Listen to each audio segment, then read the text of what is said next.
Nderuar qytetarë të Korishit, unë jam shumë i nderuar që ndodhem sot këtu bashkë me juve. Kur kam qenë herën e fundit këtu, kam qenë shkurt.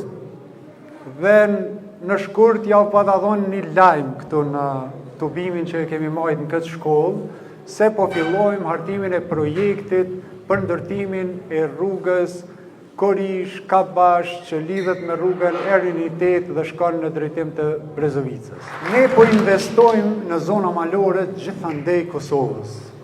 Prej Gollokut, e Llapit, e Shalës, e Bajgores, e Bjeshve të Nemuna, Bjeshve të Istogut, e Pashtrikut, e Bjeshve të Sharit, këtu e deri në Karadak, nuk ka zonë që nuk kemi bërë investime në infrastrukturë.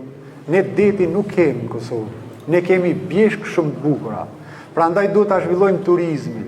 Dhe kjo është arsyeja pse po investojmë në zona malore në mënyrë që kthehen blegtorët të investojnë atje në blegtori, të investojnë në turizëm dhe kështu të ndikojnë edhe në zhvillimin ekonomik edhe në mirëqenien e të gjithë qytetarëve.